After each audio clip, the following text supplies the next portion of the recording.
Hello mga kasyapaw, at dahil nga nanguha kami ng dahon ng gabi kahapon, ay tara na nga ni at samahan niyo ako magluto ng laing alabi-kala ng syapaw. Sakto nga na naglalagas ng nyog sila mama, kaya nang hingi na rin kami ng panggata. Dinala ko na rin nga pala mga kasyapaw yung nyog dito sa tindahan para ipakayod. Ayan, at si Christian nga ang naabutan ko dito na bantay ng tindahan. Buti na lang talaga mga kasyapaw at may dikuryente na nakayurang. At kung wala talaga ay mano na naman ako niya ng kudko doon sa kusina. Ay sus na yan, maralaki na naman ang braso. Naalala ko nga ni mga kasyapaw nung mga bata pa kami, ay talaga namang pag nag-utos si mami na magkayod nga daw ay dadabog-dabog pa ay ikaw baga naman pagkakayurin ay mas malaki pa yung nyog dyan sa kamay mo ay halos hirap na bagang hawakan yung kalahati ng nyog. Oh my God! Ayan, at pagkatapos ng makayod itong nyog ay bumili na rin ako ng ibang pangsangkap. Buti na lang nga ni mga kasyapaw at may mga malalaking tindahan na dito sa amin. Ay paano baga ay malayo ang bayan, mga 15 minutes ang biyahe. Tara na mga kasyapaw at samahan niyo akong magata nitong nyog. Naglagay nga lang pala ako dyan ng isang tasang mainit na tubig. At syempre, kalahating mangkok ng malamig na tubig. May nagsabi nga ni ay bakit daw ako malagay pa ng malamig na tubig. Ay yung ilalagay naman po na malamig na tubig ay hindi naman po yung nagyayelo, yun lang pong galing sa gripo. Ay sus na yan, hindi pa naman po ganun kakapal yung kamay ko para ilubog sa mainit.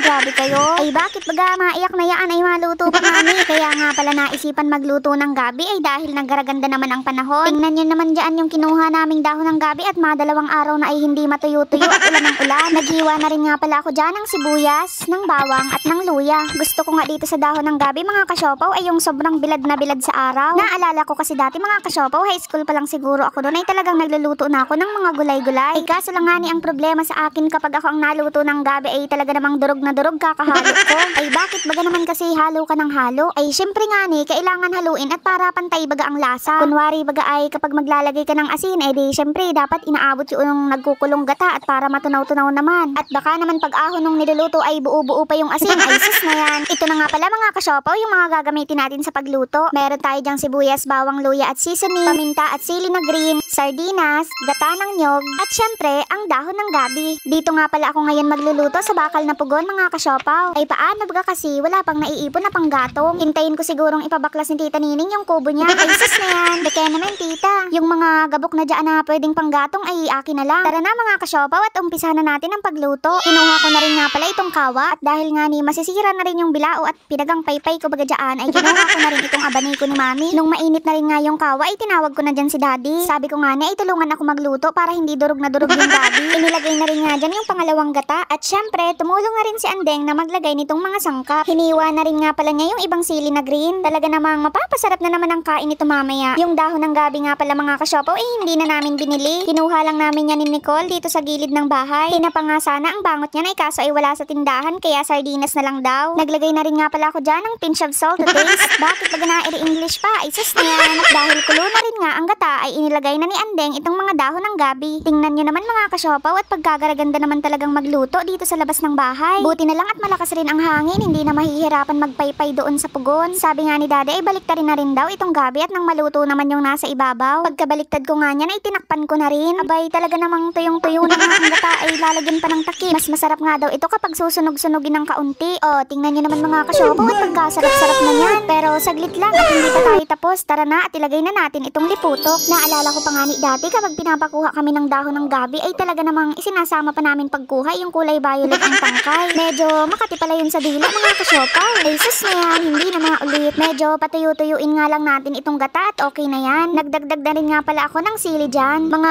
3 minuto pa at luto na rin yan. Tingnan nyo naman mga kasyapaw ay pag ganyan talaga ang ulam ay mapaparami na naman talaga ang kain. Ay hala sige at pumunta na nga sa likod ng bahay at mag-ani ng kalamansi. Ayan at tingnan nyo naman mga kasyapaw. Ito na nga pala ang laing alabi-kala ng syapaw. Kumuha na rin nga pala ako ng dahon ng saging sa labas. Mas masarap kasi itong kainin dito sa dahon. Tara, samahan nyo na rin akong maghain at nang makakain na. Nagsandok na rin nga tayo ng gulay at nang mailagay na dito sa lamesa. Tingnan nyo naman at mukhang mapapalaban talaga. Ayan at nadagdagan pa nga ang ulam at nagbili ng atay doon sa tindahan. Kumuha na rin kayo ng pagkain mga kasyapaw at sabayan nyo na kaming kumain. Ayan at sa unang subo ay talaga namang tanggal lahat ng hinanakit sa buhay.